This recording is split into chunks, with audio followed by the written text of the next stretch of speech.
All right, we've come to the very last video in our bonus, and here's what I want to tell you. I want to give you like a super simple step-by-step plan. The practical, you know why, but now I want to show you just exactly the pathway that you could follow to begin this process of multiplying ministry. You know the excuses, but now it's time to put them in practice.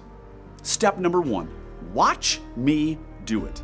The first step is a simple one. Invite someone that you would like to build into and have them observe you do the very task that you would like to have them do in the future.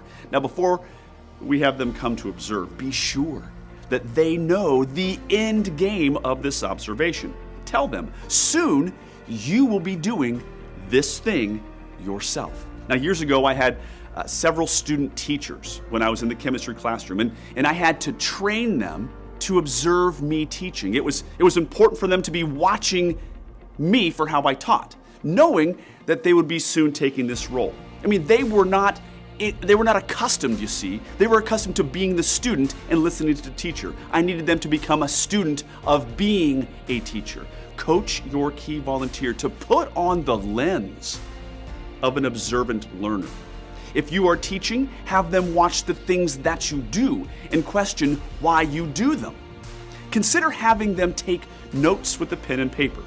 Now, step 2, reflect with me. Now, the second step is to take time. After they have observed you in action and debrief together, what did they see that stood out to them? What did they notice?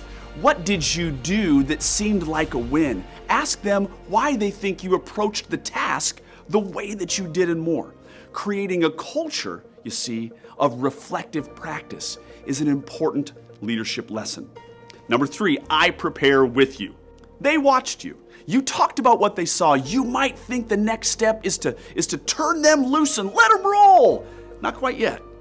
I want you to take some time and help them prepare. I never want to forget training a new game leader. Like if somebody's going to play games with kids, he watched me lead games, we reflected, but for our next meeting, I want him to come with 3 game ideas and what he's going to actually seek to do. Oh my word, the games that he picked were beyond bad choices. Now, rather than tearing up the paper and offending him, here's what we do. We walked through the reasons why each one of them were probably not the best fit. We made a teaching opportunity through the selected games, and we prepared together. Step 4, I watch you. After we have prepared together, this leader, they now need the reins. Give them a chance to try it out under, of course, your watching eye. Now, in this case, I now have a pen and a paper. I look for 10 things that they were doing great, and I look for one item that could be maybe adjusted. Now, please notice the pattern has started over. Now I'm the observer, and soon we will reflect together like what they observed in me. Step 5, I reflect with you. They watch you. You talked about what they saw. You helped them prepare. Now they went live and you observed. Now comes one of the most important aspects of this learning cycle.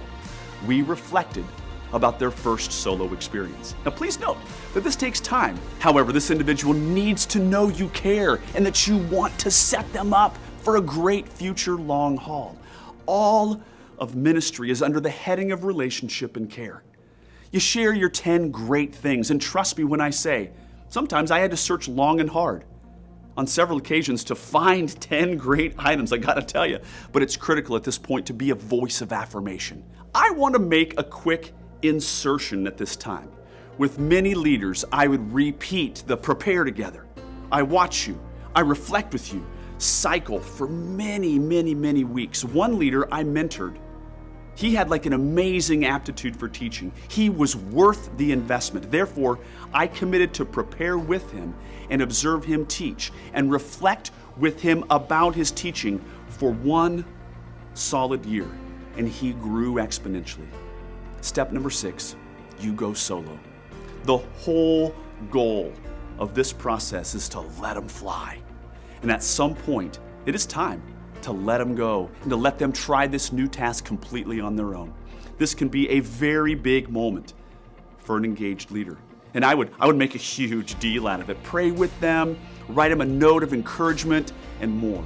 You are proud of them, but never forget that they are now doing what you would have been doing if they had not been willing to step in and take this challenge. Finally, number 7, we reflect together. Now that they're leading independently, this is what I've been working toward. However, an engaged leader circles back around.